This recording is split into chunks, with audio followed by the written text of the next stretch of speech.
Good evening, everybody. Please take your seats. We're going to begin in a very few seconds. So, welcome, everybody. I'm just delighted to see all our honored guests and the wonderful audience we have before us. Thank you so much for turning out at this launch of Imperial Global India.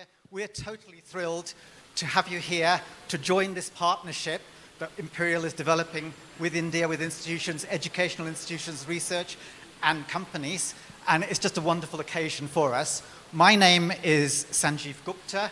I'm a professor of Earth and Planetary Sciences, and I'm also the academic co-director of Imperial Global India. You're going to hear a lot more about that as we go forward. But we're delighted to have a lot of honored guests here today, and I'd like to introduce first our first speaker today. We're just totally honored and thrilled to welcome Mr. Narayana Murthy today to say a few words. Ladies and gentlemen, it's really our honor to have him here. He's joined us this evening. He's a visionary leader, innovator, and pioneer of Indian and international software industry. As you all know, he doesn't need an introduction, so please join with me in welcoming him here to say a few words.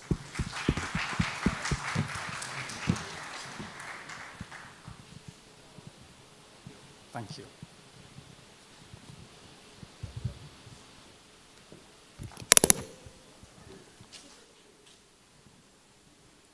Ladies and gentlemen, distinguished guests, it is indeed an honor. Now this should be okay.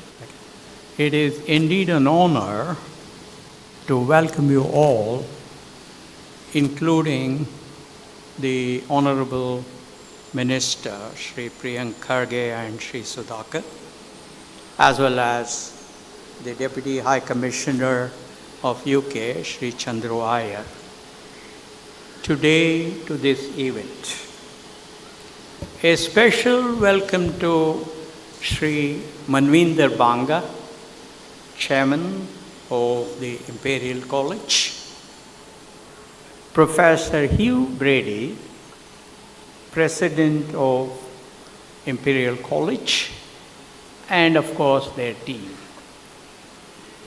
The vision towards 2040 UK-India convergence in science and innovation for a resilient world is both ambitious and at the same time is essential. The United Kingdom and India are bound not just by a shared history, but by a to-be shared future. A future rooted in curiosity, creativity, and collaboration. As we look towards 2040, it becomes clear that science and innovation must be the cornerstone of our bilateral relationship and a beacon for building global resilience. Today, we face unprecedented grand challenges. Potable water, clean air, education, renewable energy, healthcare including vaccines for dengue and chikungunya, inexpensive but robust infrastructure, climate change, pandemics, food insecurity, and digital divide. These are not the problems of any one nation. These are the problems of our planet, our world. And to solve them, we must move beyond transactional partnerships to transformative ones. Just the names of Isaac Newton, James Maxwell, Adam Smith, and Alan Turing tell us that UK's contribution to cutting-edge research has always been at the top for a long, long, long time. UK continues to nurture world-class, world-famous research institutions, cutting-edge ideas in climate change, in AI and computing, in biotech, in ecosystems, technologies, in healthcare, in leading-edge ideas, and, of course, in creating a culture of innovation. The Imperial College ranked number 2, not 10, not 20, not 50, number 2 in the world among STEM education and research institutions is, of course, aspirational for every Indian researcher pursuing STEM subjects. On the other hand, India contributes vast talent with much hunger for learning, frugal innovation, a successful digital economy, and thriving AI applications. Together, we form a powerhouse capable of driving breakthroughs that serve not only our nations, but the entire globe. Let's aim high. Let's establish UK innovation corridors through this wonderful program, of course, led by Imperial College, through seamless networks of startups, universities, research institutions, and industries working together across borders. Let's co-create technologies that empower the globe while upholding ethics, equity, and sustainability. Our convergence in science and innovation is not just about discovery. It is about resilience. It is about ensuring that future generations inherit a world that is healthier, smarter, and more sustainable. Folks, the journey to 2040 led by Imperial College starts right now. Together, Imperial College and Indian higher educational institutions can lead the way. Thank you. One important thing, this speech was written by ChatGPT-4, not by me.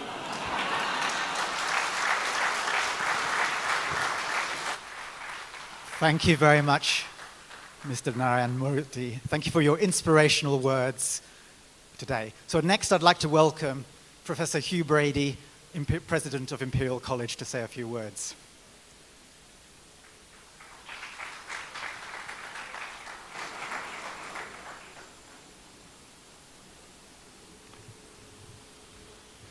Well, ministers, Deputy High Commissioner, alumni and friends, welcome to our launch of Imperial Global India. Could those who are Imperial alumni in the room please put up their hands so that, good. For those of you who are not, it's never too late, I should say. Lifelong learning is something that we are very passionate about, so speak to me later. It's wonderful, and we're particularly honored to have Murthy and Kiran here today, two icons, not just of Indian industry, but true icons on the world stage, and your presence and your words are very much appreciated. A huge thank you also to our panelists, and we'll be hearing from them later. I'll say a little bit about my journey. I'm a nephrologist, so kidney disease, dialysis, and transplantation. My research area is the molecular drivers of diabetic complications, particularly kidney disease. And my journey, like so many of the academic collaborators we met on this visit, has been truly international. Dublin, Toronto, most of my academic career at Harvard Medical School, in Dublin, Bristol, and all of that leading up to taking the reins at Imperial 3 years ago. And what an honor. I've had the great pleasure of visiting India almost every year since 2000. And particularly on this trip, just that sense of momentum, of energy, of ambition and of innovation is truly inspirational. Why did I choose Imperial? It is the most remarkable community of problem solvers. It's quite different on the international stage because one, it has a STEM B focus, so natural sciences, engineering, medicine and business. Two, what I really love about the place, it does multidisciplinary, interdisciplinary and convergent science with greater ease and at greater scale than most universities, in fact all universities that I've worked in or that I know well. Innovation is very part of the DNA of the institution. Even at open days for our students, they say they're coming to Imperial because they want to start their own company or solve one of the big problems facing the world. And as you know, it is London-based, but very importantly for me, it has a global outlook in everything that it does. Last year, we launched a new strategy for Imperial, which we entitled Science for Humanity. And when we asked our community and our global community what's their ambition towards 2040, the answers were interesting. They were very proud of that ranking that Murthy talked about.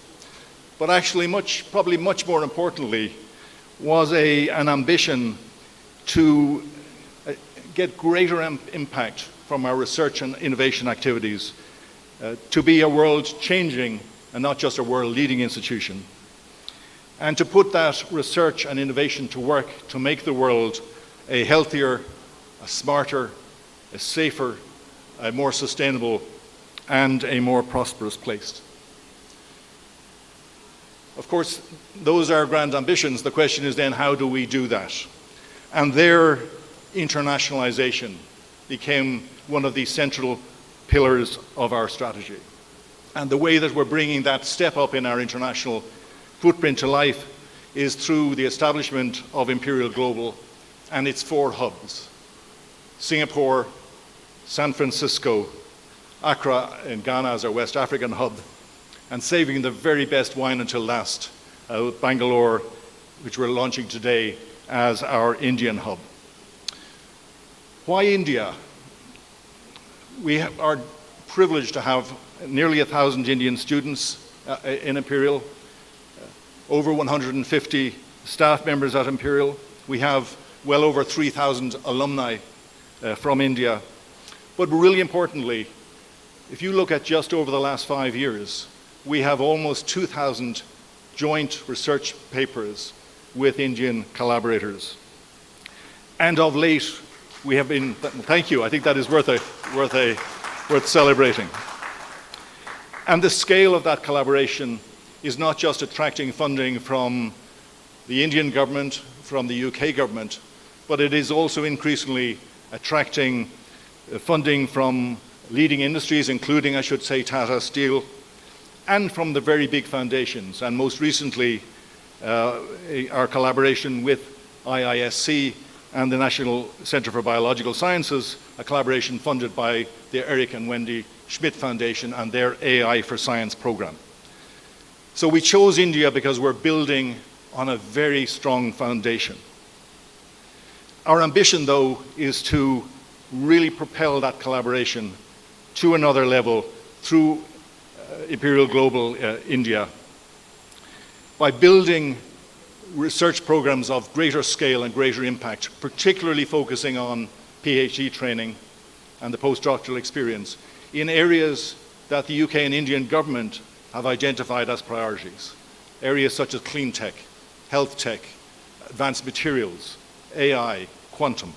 Areas that we are passionate about, that are deeply ingrained in our research mission, and where there is fantastic expertise within our Indian collaborating institutions.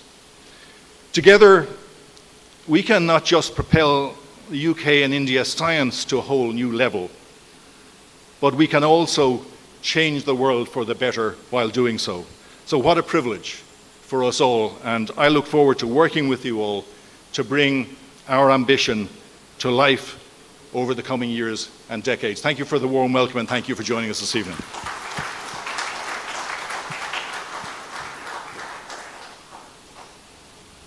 Thank you very much, Hugh. Next, I'd like to invite our honoured visitor, a guest, Kiran Mazumdar-Shaw, onto the stage.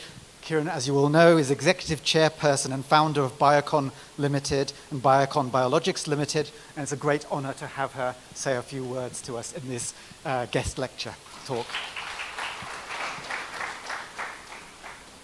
Thank you, Sanjeev.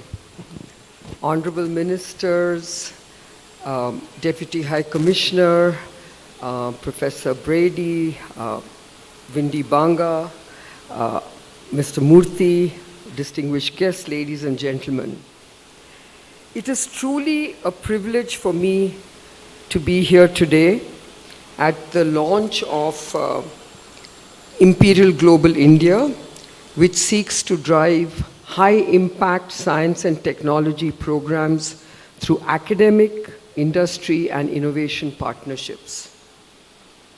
You know, when we speak of building a resilient world, we are really speaking about the power of breakthrough ideas. Ideas that apply cutting-edge science, technology, and engineering to find solutions to challenges which was mentioned earlier, like climate change, meeting future global energy needs, antimicrobial resistance, pandemics, non-communicable diseases like cancer, Alzheimer's, and of course, food insecurity. While the challenges are daunting, we now have at our fingertips an unprecedented convergence of disciplines such as biology, AI, data science, and engineering to meet these problems head-on. As someone from the world of biotechnology, I'm particularly excited by how technology-led biology, I repeat again, technology-led biology has emerged as the new frontier where we are pushing the boundaries of human knowledge and capability. Biosciences, once confined to the laboratory, are now permeating nearly every aspect of human existence, from medicine and agriculture to environmental conservation and technology as a whole. This confluence of biosciences and technology is indeed spawning a revolution in precision medicine, in diagnostics, in sustainable materials, in synthetic biology, and many other areas. And nowhere is this revolution more alive than in our own city of Bengaluru. We have seen the emergence of an extraordinary biosciences cluster in Bangalore that is creating world-class research and translational output. Let me give you a few glimpses. The National Center for Biological Sciences, or NCBS, a part of the Tata Institute of Fundamental Research, is doing stellar fundamental research at all levels of biology, from the study of molecular and cellular biology to ecology and, of course, evolutionary biology. The Institute of Bioinformatics and Applied Biotechnology, or IBAB, has been supporting and leading the life sciences academic ecosystem through high-impact interdisciplinary research programs in biotechnology, bioinformatics, and big data. Its unique multidisciplinary model combines training, research, and entrepreneurship.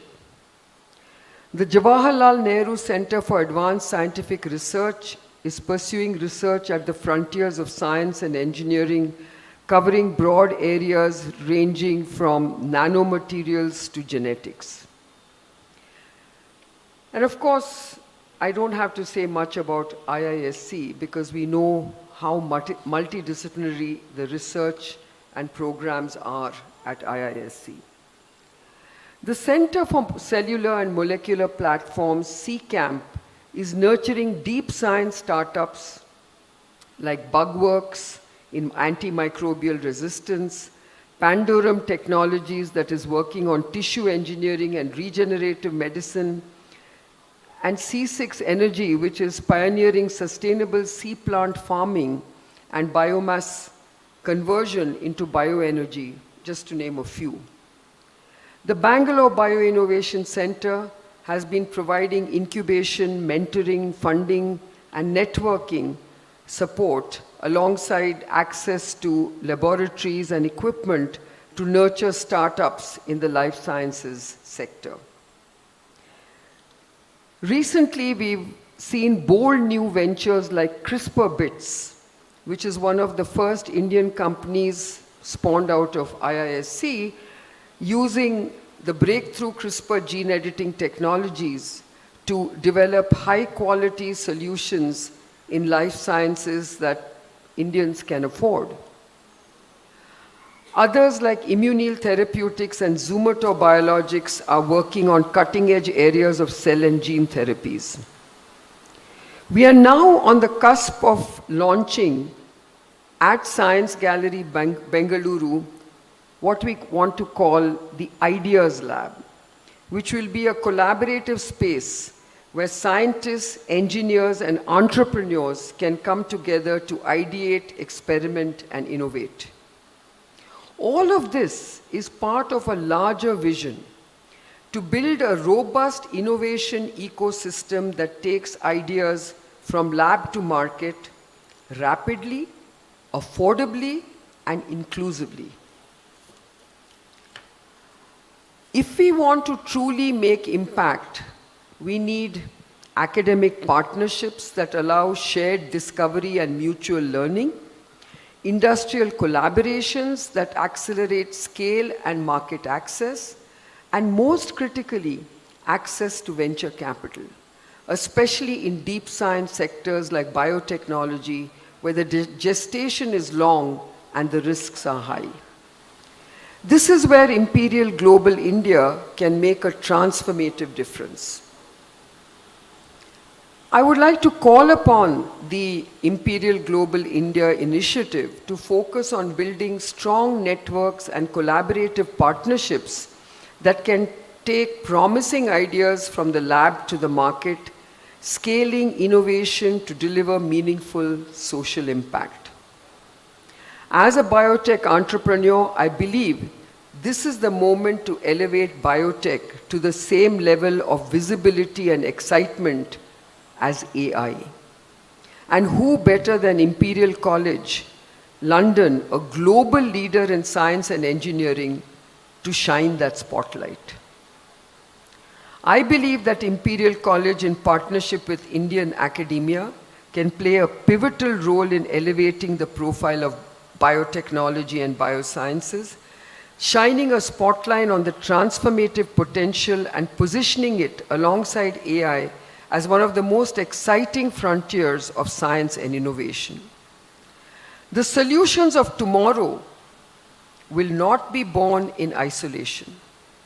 They will emerge from cross-border, cross-disciplinary, cross-sector collaborations. And in that spirit, Imperial Global India stands as a bold and necessary step towards scientific diplomacy and innovation-led cooperation. The UK-India trade agreement certainly shines a bright light on this opportunity for both nations. Both the UK and India have rich legacies of science and a shared commitment for public good. Together, we can shape a future where science truly serves humanity and where innovation builds resilience and where knowledge knows no borders. Together, we can drive economic growth and prosperity, create a more sustainable and resilient world, and of course, enhance the quality of life for billions of people. Thank you so much.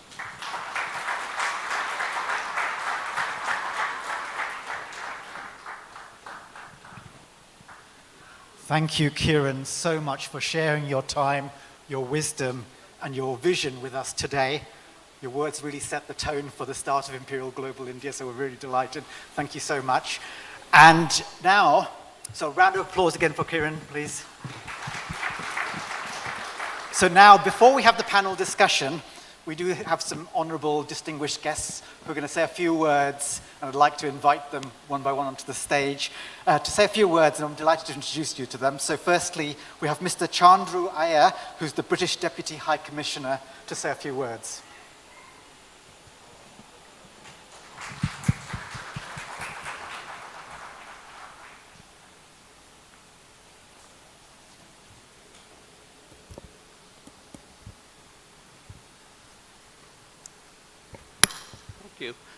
Good evening, everyone. It's always a tough act to follow after Kiran, but I'll give it my best shot. Kiran, lovely speech, thank you. And Mr. Murthy, thank you as well. So, distinguished guests, Honorable Minister Kharge, Minister Sudhakar, Mr. Murthy, Kiran, and all of you here this evening. It's an absolute honor and delight for me to be present here with all of you this evening as Imperial College London launches their Imperial Global India initiative. We at the British Deputy High Commission in Bangalore, as well as the British Council, are extremely delighted that Imperial College have chosen Bengaluru, the best city in India, and the best state, Karnataka, for their base here in India. And I'm sure the decision would have been a very easy one. We're also excited about what this initiative means for us and for the wide range of institutions and the people and talent in this city who make the city extremely vibrant, energetic, exciting, as well as innovative. Imperial Global India is a wonderful initiative that is reflective of the current times that we live in. In a time of increased uncertainty and instability, it is vital that the UK-India relationship continues to grow stronger and stronger, and this initiative is a wonderful example of that. Many of you would be aware and have heard that UK and India came together a few weeks ago to announce that the key details of the long-awaited free trade agreement between our two nations was finally agreed. 6th of May is the date that will go down in history as the day when India and UK came together to agree the terms of the free trade deal. And it is expected that the FTA will help to drive growth in both our countries, increasing trade and investments from current levels of around 44 billion pounds to reach up to almost 70 billion pounds. It is also expected to have an effect on our GDP back home in the UK by up to 5 billion, and also increase wages in the UK by over 2 billion. So some amazing numbers coming out, and I'm sure that it's going to have similar impact on the Indian side. Everybody is asking me that now the trade deal is agreed, so how is it going to impact? But as we all know, trade deals has a process to follow. So at this point of time, as we speak, what we call it, the legal scrubbing of the documents is happening, and it will happen for the next few weeks. And there will come a time over the next few weeks and months when the two prime ministers will finally get together and sign on the dotted line when this trade deal becomes a reality. And of course, from there on, the document needs to be ratified by both the parliaments, which will take another few months. And we hope to see the actual impact of this trade deal come through over the next year or so. And of course, we all know that a glass of Scotch whiskey in India is going to get cheaper, and a Jaguar Land Rover will get cheaper here as well, which is great news for all of you and budding entrepreneurs in this city who would be probably looking for that to happen. But more importantly, while we wait for the actual effect of it, what this trade deal is aiming to do is to build confidence, further confidence, and build a very strong perception of the relationship that India and the UK have today. On the sidelines, in terms of the connections between Bengaluru and London, that's also a big function of the growing relationship. And I'm very proud to say that we have now trebled the number of flight connections between London and Bengaluru. We have 21 flights a week connecting these two amazing cities. Another wonderful example of how this relationship is going from strength to strength. On an evening when we have come together to celebrate new academic partnerships, I think it's important that we acknowledge how the contribution of Indian students in the UK is positively shaping the experiences of young people in institutions across the UK. India is the second largest source of international students in the UK and continues with some amazing numbers over the last few years and almost growing at over 200% year on year. This surge in student mobility not only enriches the educational experience in the UK, but also strengthens the people-to-people connection. We lovingly call it the living bridge between the two countries and laying the foundation for long-term bilateral ties. It's an opportune moment to talk about the national education policy that India came up with, which is having its impact as we see more and more UK universities looking at India more favorably than ever before. And not just universities, but even British schools are calling India their home now, with a great example of Harrow School, who have been a big success in this city over the last few years. Closer to home and in this wonderful state of Karnataka, the British Council and Microsoft India have co-developed an English Skills for Youth program, which is aiming to equip over 400,000 young Indians, predominantly women, with essential English and soft skills to improve their employability and enhance social mobility.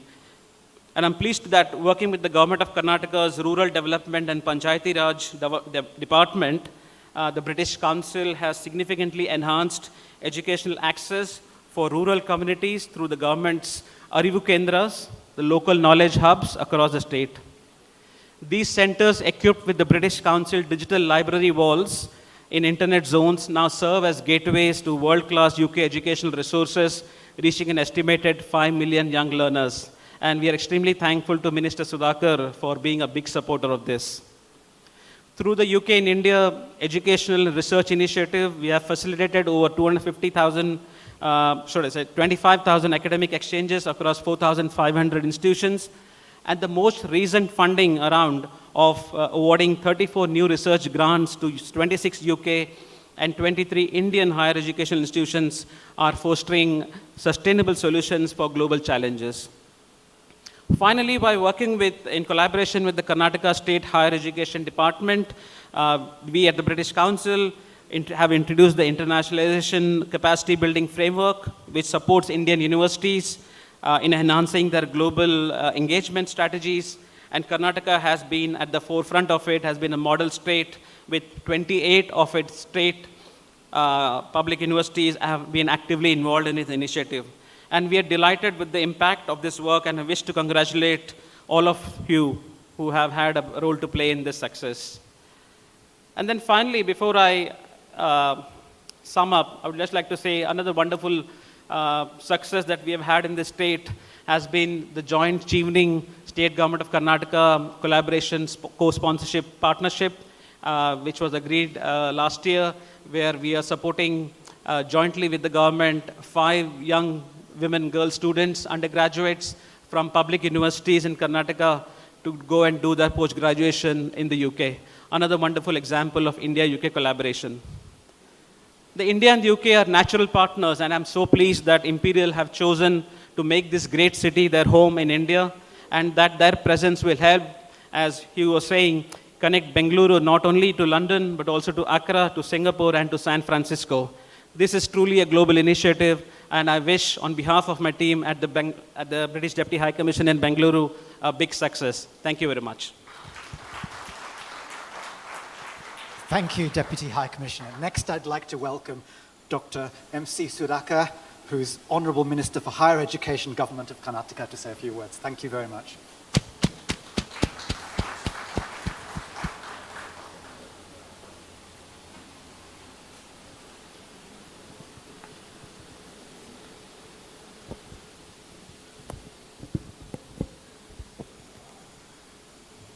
ಎಲ್ಲರಿಗೂ ನಮಸ್ಕಾರ. Good evening to one and all here. I think I should have spoken before Chandru, because whatever I was supposed to speak, I think he has already mentioned. But still, I'd like to acknowledge the presence of the President, Professor Hugh Brady, most respected Sri Narayana Murthy,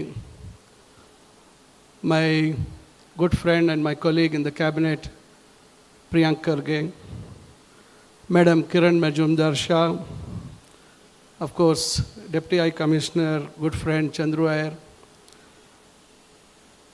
Windy Banga, Professor Sanjay Gupta, and our secretaries and commissioner of the ITBT and Industries Department, and all the alumni of Imperial College of London, and all the invitees, friends from the media.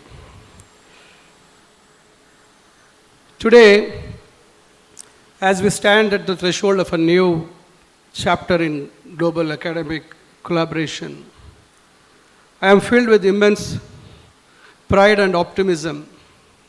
The launch of Imperial Global India here in Bengaluru is not just the inauguration of a partnership. It is a celebration of shared aspirations, mutual respect, and a collective commitment to shaping a brighter future through education, innovation, and research. This initiation, led by one of the world's foremost institutions, Imperial College of London, ranked second globally in STEM B disciplines, underscores the trust and confidence placed in Karnataka as a hub of scientific excellence and technological advancement. The choice of Namma Bengaluru by Imperial College London is a natural extension of the strong ties we have cultivated with the United Kingdom over the last few years. The Higher Education Department is working closely with British Council. Last year in the month of November, we sent about 30 students to the University of East London under the Scout program, scholars of outstanding undergraduate talent. I think it made a very big difference. I was very happy and really proud that students for the first time, they took a passport, they traveled first time in the aircraft, that was an international flight, spent 15 days at the University of East London, and they gained a lot of knowledge there, a lot of confidence. The areas were about sustainable development, critical thinking, entrepreneurship, and personality development. When we sent the students, we had a send-off to them, and we had Chandru Iyer and we had Janaka Pushpanathan. All of us were like, we saw the students who were trying to speak, and I think there was a lot of the lack of confidence in them when they were trying to speak in English.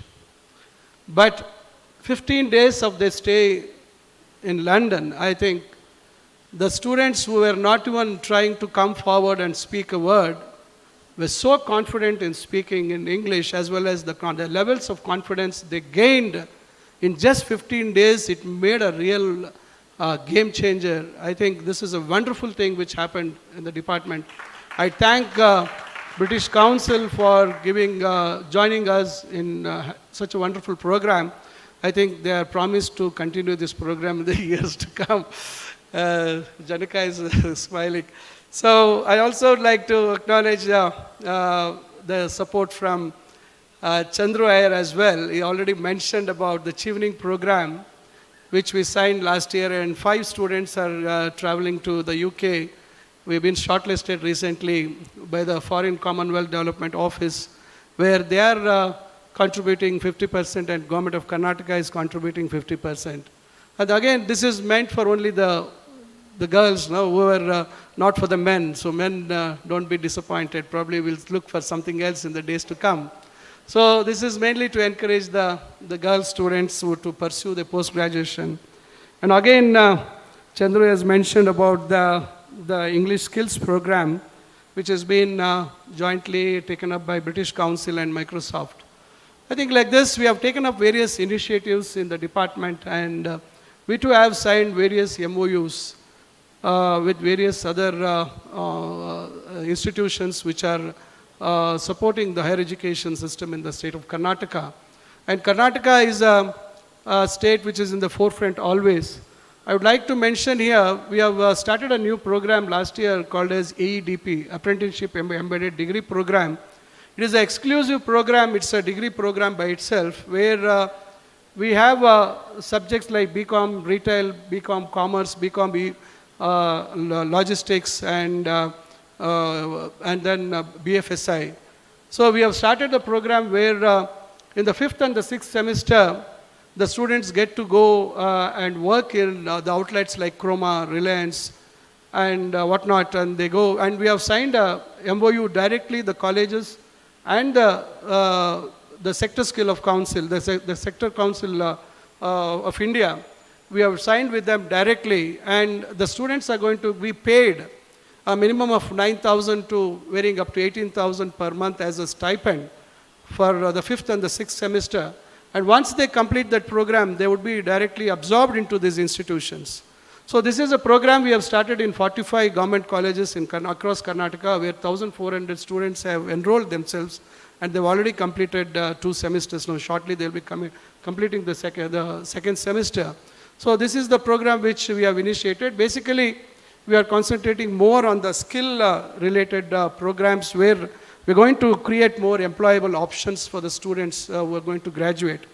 So on this joyous occasion, I extend a heartfelt invitation to Imperial College London to deepen its engagement with Karnataka's public universities. Our state's vision for higher education is both ambitious and inclusive. Karnataka is committed to transforming its higher education landscape by increasing the gross enrollment ratio to 70% by 2047. Producing 20,000 PhDs annually and positioning itself as a global innovation hotspot. To achieve these goals, we are implementing reforms such as multidisciplinary undergraduate education, flexible curricula, and the establishment of research-intensive institutions. In this context, your collaboration with our public universities through faculty development programs, scholarships, and exchange initiatives will be instrumental in realizing our shared aspirations. Together, let us create an ecosystem where education transcends borders and empowers our youth to lead in science, technology, and innovation. Let us embrace this opportunity to build stronger ties with Imperial College London and the UK to learn from each other and to work together towards a future where education is the bridge to a better tomorrow. Thank you all. Thank you very much, Minister. And finally, we have the Honourable Minister, Mr. Priyank Kharge, to say a few words to us. He's the Honourable Cabinet Minister for Information Technology, Biotechnology and Rural Development in the Government of Karnataka.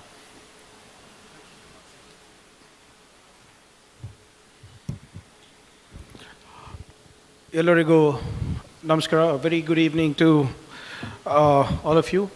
My esteemed colleague, Minister for Higher Education, Dr. Sudhakar, Shri Narayana Murthy ji, Dr. Kiran Mazumdar-ji, Shri Chandru Iyer, Mr. Banga, Professor Hugh Brady, Mr. Gupta, distinguished guests, esteemed colleagues from Imperial College London, members of the academia, industry leaders, and my young friends. It's a great pleasure to join you today at the launch of Imperial Global India Science and Innovation Initiative. Earlier in the day, when I was speaking to the Secretary of IT, Dr. Krupkar, she said that I have only 4 minutes to speak. So I said, you're giving politician only 4 minutes. I wouldn't even have warmed up. Now I realize why I have only 4 minutes. I'm the last speaker, I'm assuming. And I'll not stand between the panel discussion and the people over here. I think today it's a very important day for all of us, especially for the ecosystem of Karnataka, because Imperial's global reputation is immense, with a rank of number 2 in the QS World University Rankings. And quite naturally, this has built on excellence in education, research, and industry collaboration. And their focus on healthcare, innovations, emerging technologies, and sustainability mirrors the same strategic priorities that of my state of Karnataka.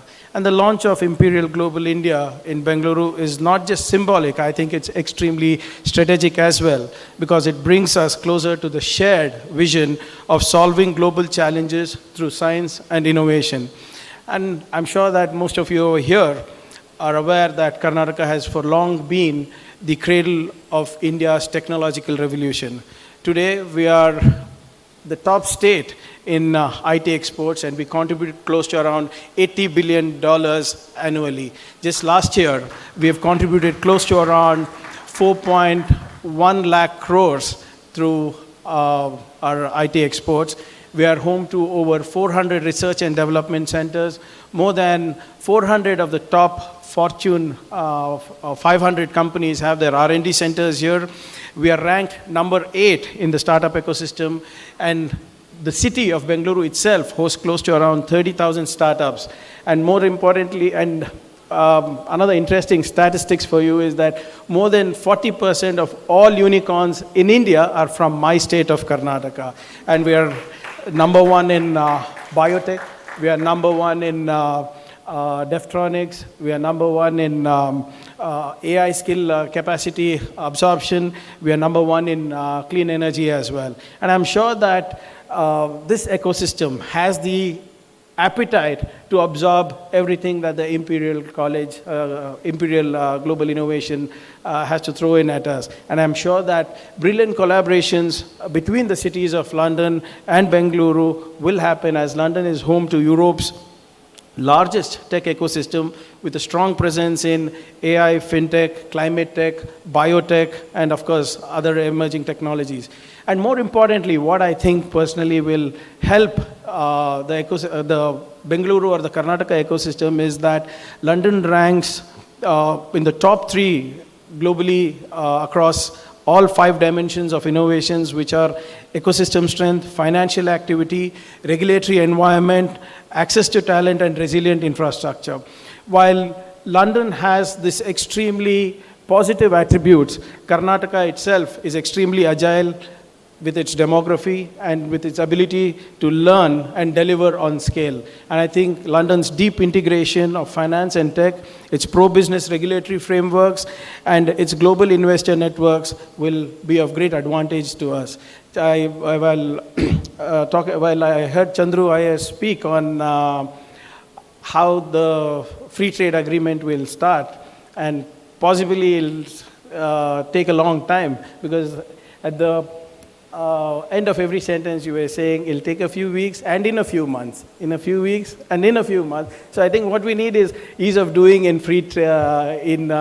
of doing business in FTAs. But while that is something that the central governments can think about, I think what we can do over here is free innovation agreements. I think this is something that we can collaborate and deliver on scale globally. And I think our commitment to international collaboration is exemplified by our Global Innovation Alliance. So we run something called the Global Innovation Alliance Network with over 30 countries, where we provide market access programs, soft landings for startups, collaboration between accelerators and incubators. We facilitate joint research with federal governments. And I think that will be a great start for both for the government as well as for the Imperial College globally. And of course, we have the Nipuna Karnataka scheme, which is probably India's biggest reskilling and upskilling program. And I think this is something that we can learn from the ecosystem globally.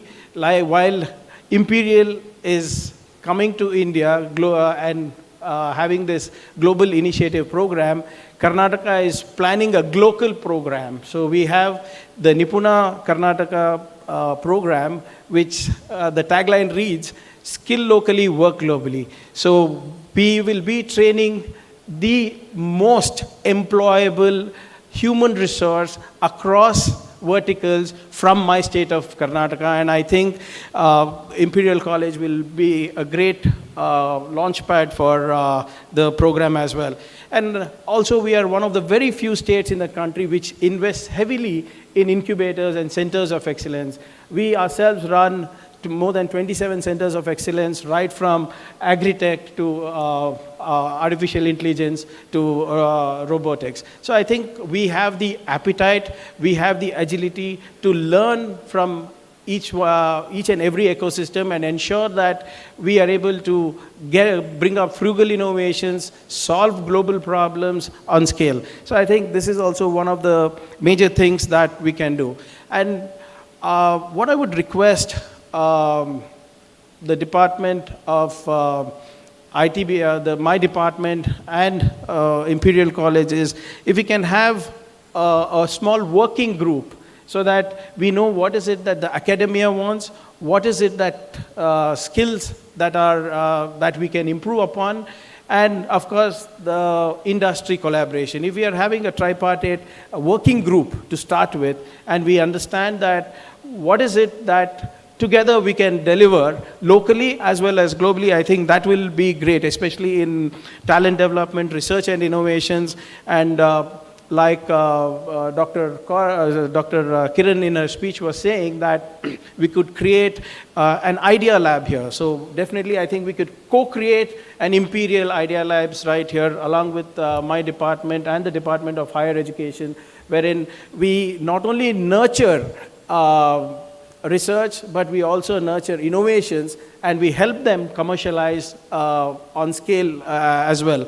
So I think the possibilities are endless, and in order to institutionalize this collaboration, we should look at creating small working groups that will ensure we deliver these we deliver blueprints for each and every sector so that we'll be able to jointly focus on translating research into innovations and innovations to industries. So I think to cut a long story short, Bengaluru, the Imperial Global India can be a bridge connecting the best of UK and Indian science, talent and ideas. And together, I think we can create initiatives, solutions that are not only cutting edge, but also inclusively sustainable and globally relevant. And I think you are in the right place at the right time.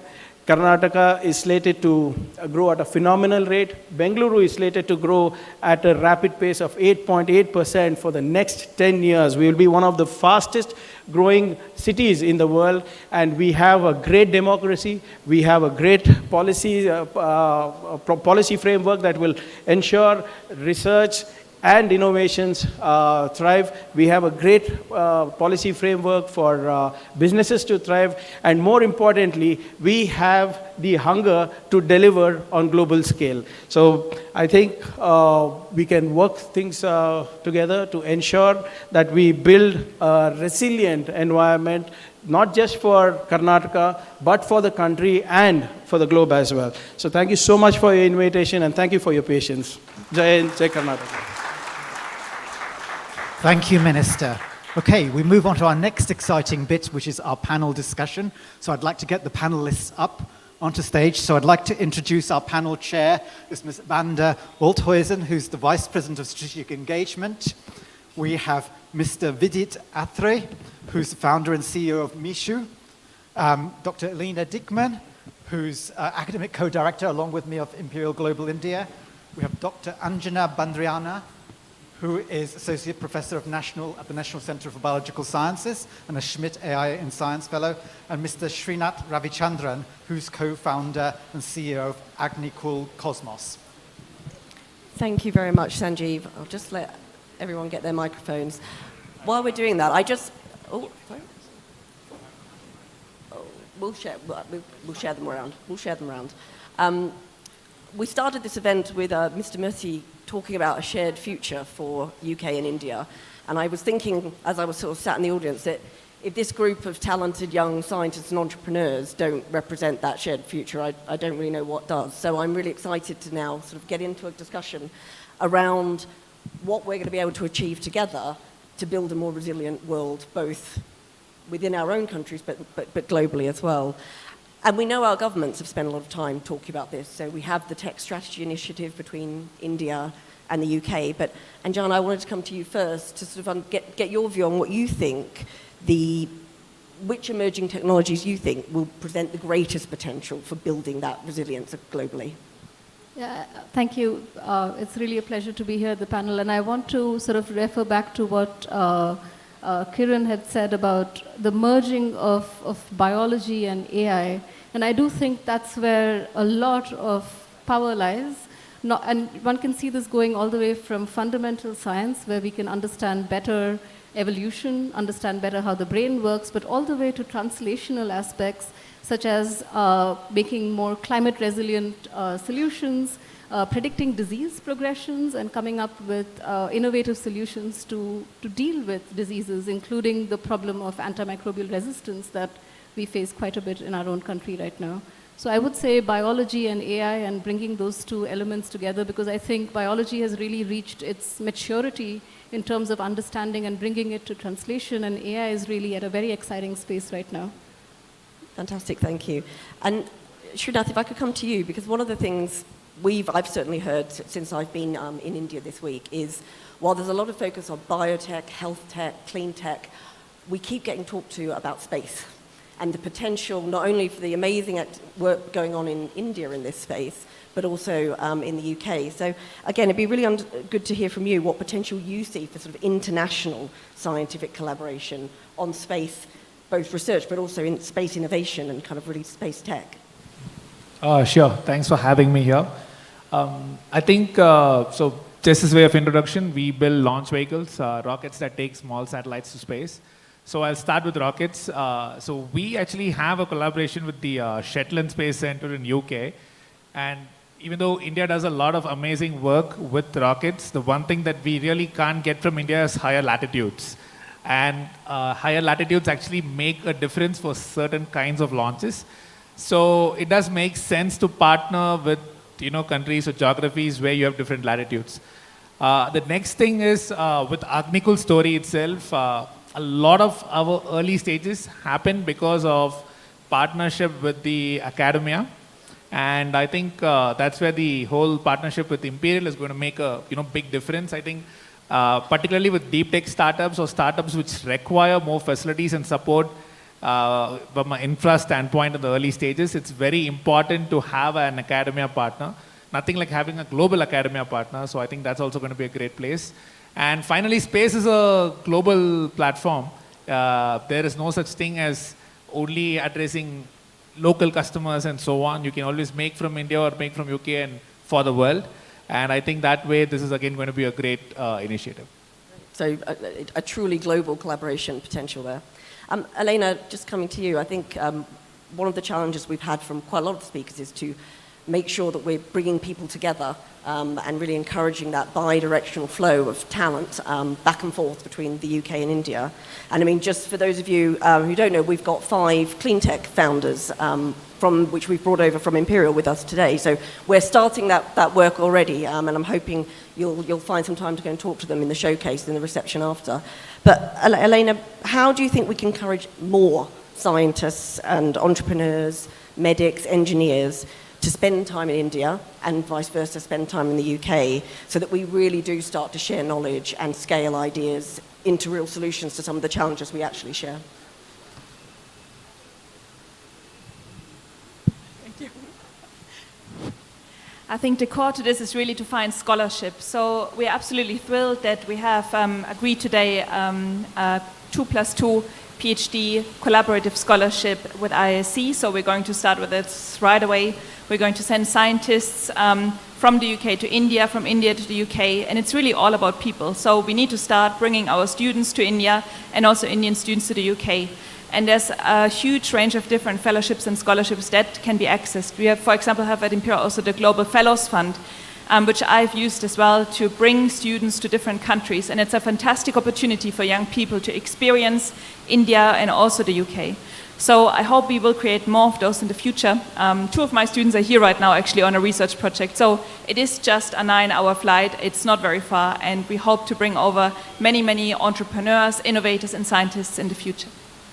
Great, thank you.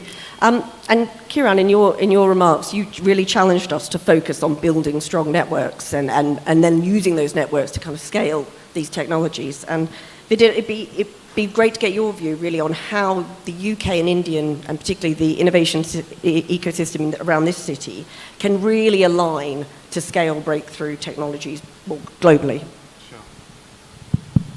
First of all, good evening, everyone. Great to be here, and congratulations on the Imperial Global India launch. So I'm Vidit. I'm the founder and CEO of Meesho. Let me give some context, and I'll kind of answer that question, building on from there. We started Meesho with a very simple mission of how do we really democratize internet commerce for 1.5 billion consumers in India, all kinds of small businesses, be it in like products industry or logistics industry. And over the last 10 years, we've been able to really innovate in this industry and solve for inclusion over time. And a lot of our learnings that we have come by solving some of these problems, right? And I think if I talk about the UK-India collaboration possibilities around scaling new technologies, I think a lot of what we have seen is India is very diverse. Right, and India is very diverse. You have very different kinds of consumers speaking very different kinds of languages. And when you're like testing your product here, or you're testing your technology here, it's much, much easier, right? Like to get feedback that maybe you can scale globally, right? So I feel there are a lot of possibilities of the ecosystems working together, of like UK leveraging its great background and history of deep science and research, leveraging India for data, scale, testing it for very different kinds of use cases. So I think some of those partnerships can be amazing. We see lots of opportunities, especially around talent. As I said, like there's a lot of data here, there are a lot of problems that people are solving on the ground, but a lot of research is available outside. So can we collaborate among universities and like startups that have a lot of innovation going around India-specific problems, move talent around, and they can basically be the ones who basically allow a lot of these ideas to happen. So I feel there are a lot of these possibilities, and it comes with the strength that India has. The India has strength of scale. You can deploy a lot of solutions at population scale really, really fast, get an idea of what's working, what's not working, and iterate from there.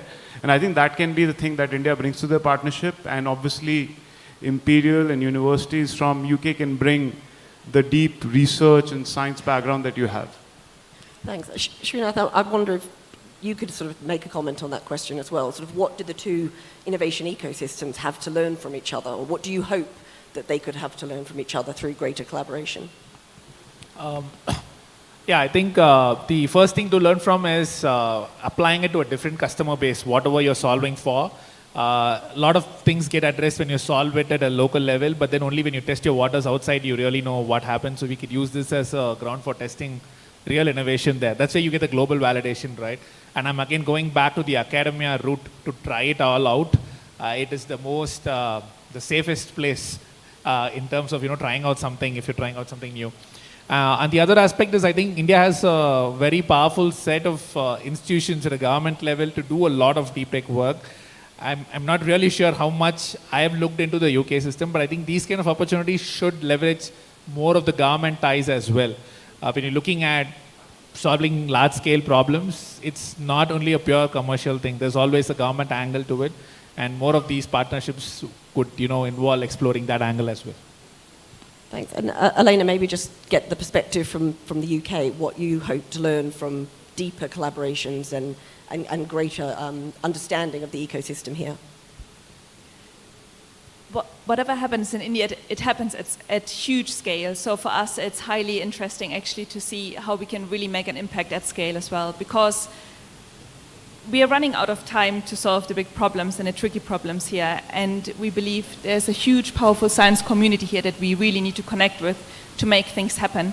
And we are really excited to collaborate all across India on really difficult issues and solve them across the whole world, actually. So we really hope that our new strategy of convergent science, science for humanity, can make an impact.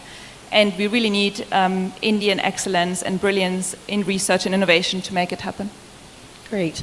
And I mean, the theme of this event and this panel is about building a more resilient world and towards 2040. And I suppose just to sort of finish our discussion, just a comment from each of you on sort of what does a resilient world in 2040 look like to you? Maybe start with you, Anjana.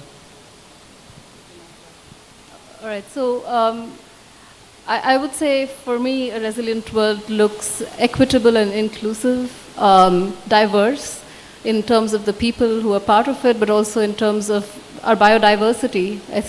I hope we take with us all of this nature and beauty we have around us.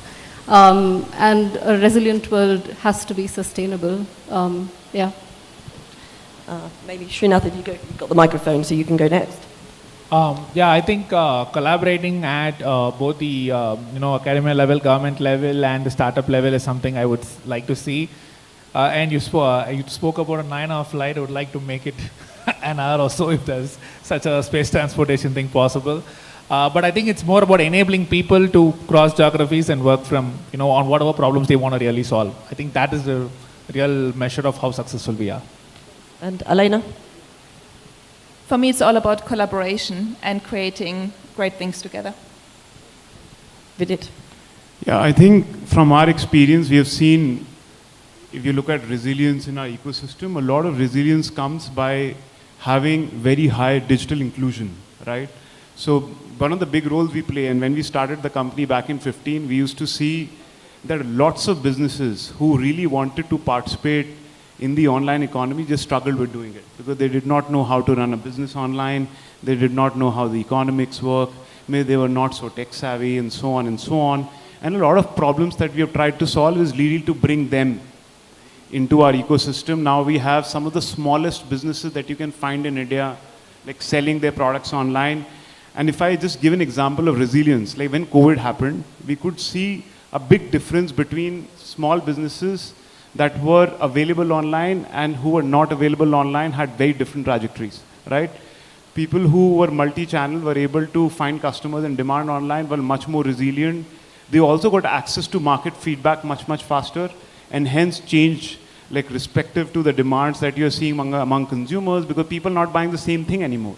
So I think for us, like resilience in 2040 would mean for India as a country is if everyone, all kinds of businesses, all kinds of consumers are part of the digital ecosystem, especially the commerce ecosystem, so people are able to basically stay relevant, continue to basically thrive in the new world where AI will play a big role. AI will basically solve a lot of problems that we're still struggling with. The reason we have 200 million people buying from us and not 1 billion people, because people still have problems around their languages not being available online, some of them are not very literate. And I believe AI will basically play a strong role in solving and leveling that field out. So to us, like resilience essentially means a lot in India context is really improving digital inclusion for all kinds of consumers, businesses, logistics partners, increasingly like influencers, content creators, so that people continue to have access to livelihood as we all of us go through so much disruption around us. Thank you. Well, thank you very much. Unfortunately, we haven't had a lot of time for the panel, so I do encourage you to talk to them after the event, but thank them one more time. Thank you.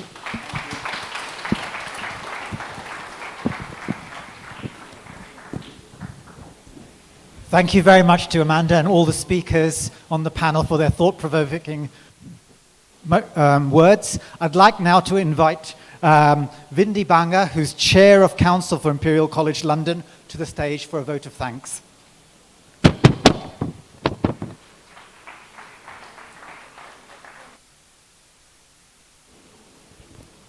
Very good evening to you all, ladies and gentlemen. It's a privilege for me to offer a few concluding remarks at this splendid occasion. I've been at Imperial for about a year now. You've heard a lot about Imperial's capabilities, its ranking, most importantly, its ability to change the world. The thing I'd like to perhaps mention is why. What is it? What is that special elixir? And what is special is, amongst all Imperial people I've interacted with, two things. One is a restless curiosity. They're always looking for new questions and trying to find solutions. And they couple that with an incredible appetite for teamwork. It is this quest to continue to solve some of the world's biggest problems that Hugh alluded to.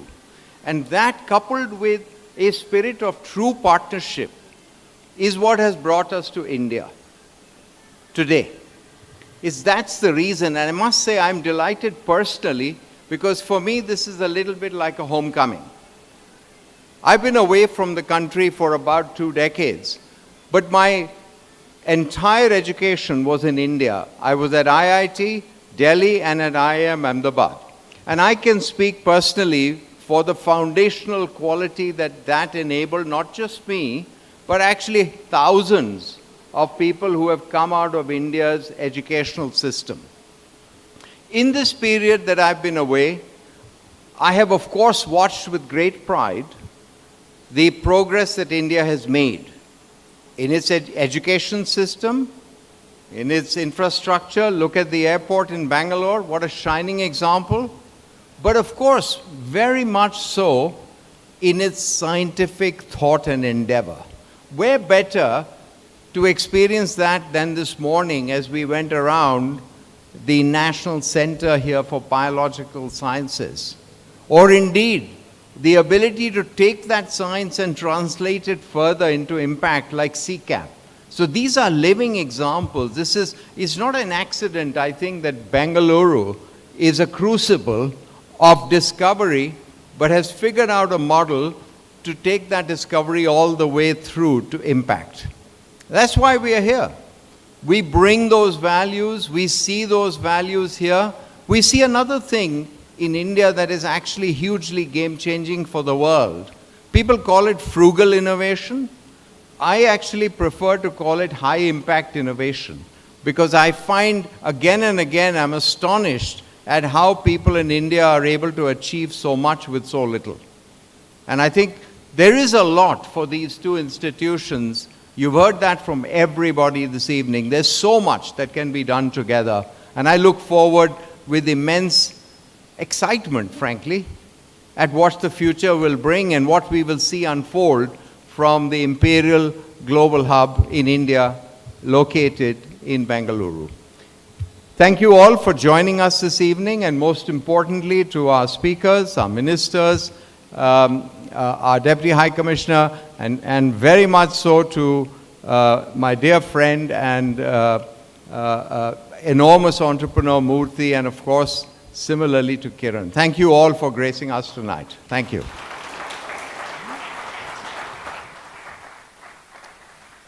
Thank you very much, Vindi. Thank you for your vote of thanks, and I'd like to thank all our brilliant speakers on the panel, all our honorable guests for coming and gracing us with their fine words, and thank you all for coming, all our visitors here, and enjoy this launch of Global India here, Imperial Global India here. We're very welcome you and very grateful for you to coming and attending this evening. So now I'd also like to thank the Imperial team for hosting and organizing this event, and particularly Rosanna Gillespie, who did a lot of the hard work here. So we really look forward to this opportunity to connect and build and explore our partnerships. So now we move on to the networking event, and we have a fantastic group of Imperial startup founders with us tonight who are here as Clean Tech Venture Trek to India. These founders embody the Imperial's entrepreneurial spirit and are tackling some of the world's most pressing environmental and sustainability challenges. So I encourage you to visit their stands over in the activity hall, talk to them, talk to the panel members, talk to the other guests, and discuss with them what we can achieve with this partnership of Imperial Global India with India and the Indian institutions. Thank you very much for attending this evening.